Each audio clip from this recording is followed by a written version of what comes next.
Hello, this is Devin with HDpiano.com, and in today's lesson I'll be showing you guys how to play Livin' on a Prayer, a Bon Jovi classic from 1986. We're going to get all the way up until the verse in this video, so the entire intro will be covered, and it sounds like this. 2, 3, 4. Normally played by a synth, kind of fading its way in. We'll talk about synths a little later. And bring in the bass line.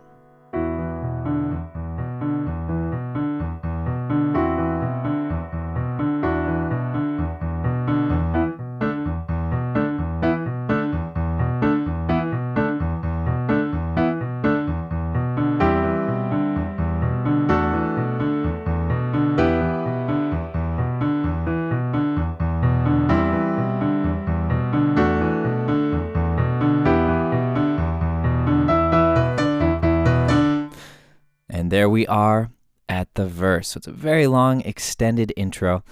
But as you can see, it's revolving around this, very repetitive bass line. It's quite simple once you get that pattern happening in your left hand. So we'll look at that in just a second. Of course, the rest of the song, the entire song, will be taught over at HDpiano.com. So I hope you can join me there after this. And before I dive in, quick question. We're talking about synths a little bit. I'm going to talk more later, but how many of you guys are interested or have ever played a synth? I'm just curious. I know this is a piano channel. I grew up playing the piano, and probably about 15 years into my career or life as a pianist, I finally was introduced to synths, and it was actually by playing songs like this. I started playing in wedding bands when I was in college, and I had to build patches for songs like Livin' on a Prayer or any other synth-driven pieces from the 80s, 90s, etc. So comment below with your understanding, general feel for synths, and let me know if you're interested in learning more about them, because I'd love to talk about them more in another video. Here we go. So we start off with this very kind of open chord. We're in the key of E minor. So that means we have one sharp because it's the relative minor of G major, which has just one sharp. So we could start that same scale from E. Excuse my fingering there. And that's our E natural minor scale. So we're going to see an F sharp a lot, but not too many other sharps throughout the video. So E in the left, B, E, and F sharp in the right. Middle C is here. So we're right in the middle of the piano here. And we hold this for 2 measures. So 1, 2, 3, 4, 2, 2, 3, 4. Very simple. Now the right hand stays while the left hand goes down to C natural. It's a very jazzy chord. I love it. C major 7. We have the root, we have the major 7, the major 3rd, and the sharp 11. And then we keep that in the right. Actually, we would keep holding it, and we'd bring our left hand up to D, and walks back up, and then we re-articulate again. And again, that's E in the left, B, E, F sharp in the right, and that stays the same while the left hand goes back down to C natural, D natural, and then again, but we hit a low E, and we bring in the bass line. All right, so that's 8 measures down. That's the intro. And it's played on a synth pad. So what does that mean? It's like a digital wave form. Or I guess it could be an analog waveform. It probably was back then, maybe. But it's like you could use an oscilloscope to just see the image of this waveform. If you were to look at a piano, it'd be very complex, but the waveform of a synth is very geometric. This is probably like a sawtooth wave with the high frequencies turned down. So it's just this very washy, there's probably a lot of reverb. And so, if you have a keyboard at your disposal with some synth sounds, look for something that says like saw pad or maybe like synth strings. And that's kind of the same effect. Try playing the intro like that. It's pretty fun.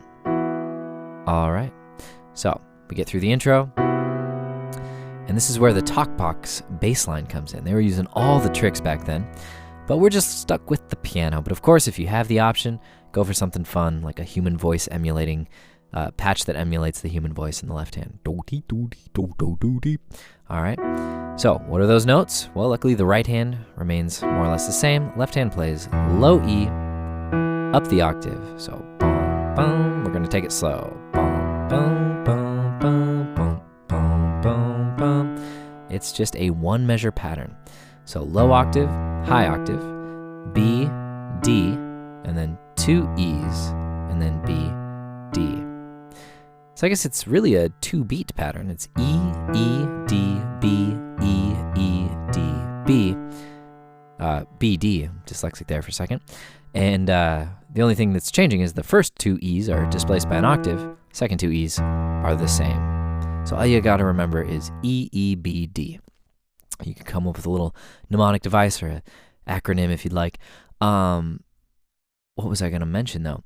Oh, I'm curious if you guys have heard the original demo. So this song was recorded prior to this recording, and I guess Bon Jovi almost sacked it. He was like, I don't think we want to release this.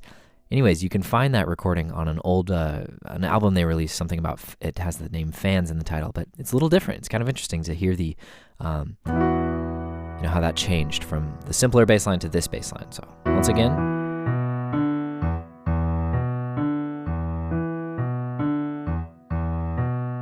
all right. Now, normally the bass line continues while the bass would go down to a C, up to a D. But we only have one hand, so we're going to try and emulate that in the right hand by switching our B to a C and then up to a D. All right, so those four measures are where it first starts to get a little bit complex, right? We came from just these long pad whole notes, and then we brought in those rhythms into the left hand. So once again, see if you can play it along with me. Trying to stay relaxed. Right hand goes to C natural, to D, and here is a moment where I'm going to leave you with a creative decision. Our arranger decided to kind of emphasize the with these extra notes in the right hand. I kind of like it. It emphasizes the stronger tones of that bass line. But you could also just continue a pad if you'd like, because those aren't really heard in the recording. But what we're going to do is grab the E with a B and an E in the right hand, and grab the D with an A and a D in the right hand. And then we'll catch the final D as well. So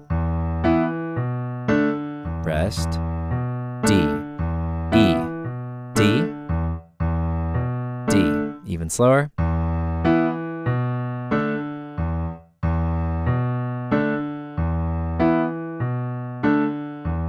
Speeding up. Last two measures.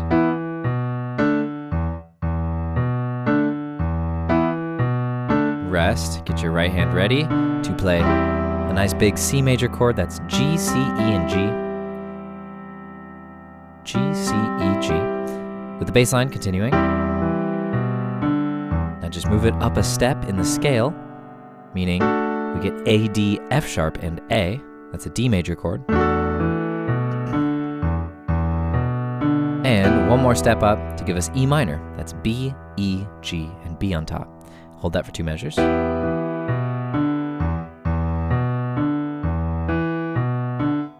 Now come back down, but just take out the top note.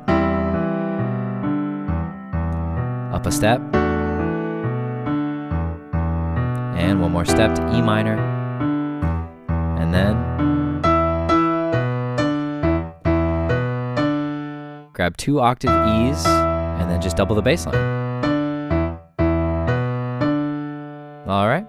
So how about I go from when the bass line comes in just a little, well, actually, let's just do it at that tempo and I'll give you something fluid. 16 measures of music. Here we go. 3, 4.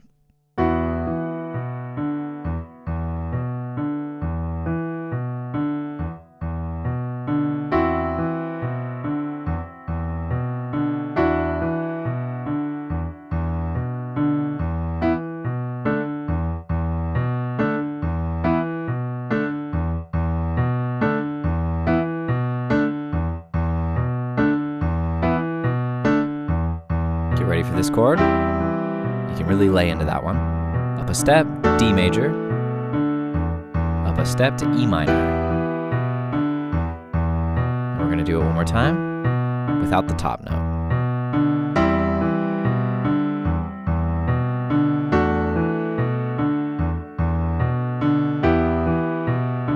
And bring it up. E, bass line. And then we're into the verse. So that was super slow. How about I meet you in the middle there between this and recorded tempo, and then we'll call it a day, and we'll see you over at hdpiano.com to learn the rest.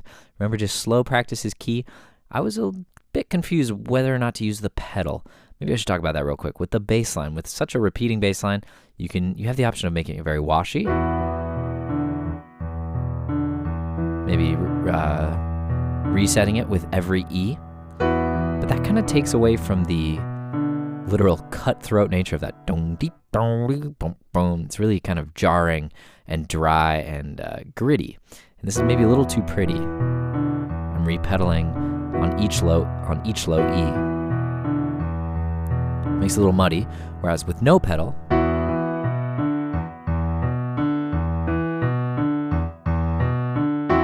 all right, so I just want you to think about that, and you can make that decision on your own, but always be intentional with your pedaling. So here we go from the top at a kind of medium tempo. 1, 2, 3, 4. 3, 4, 2, 2, 3. Slow it down just a hair, and 1, 2, 3, 4. 1, 2, 3, 4. Bring the bass line. Maybe a little slower.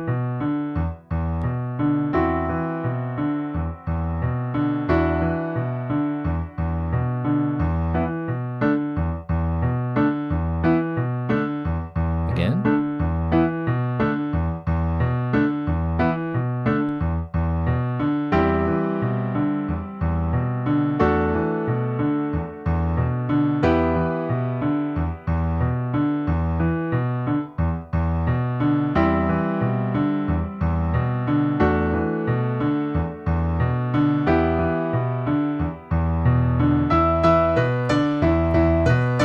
All right, so I brought in the pedal on that last measure to really make it swell up and launch us into the verse.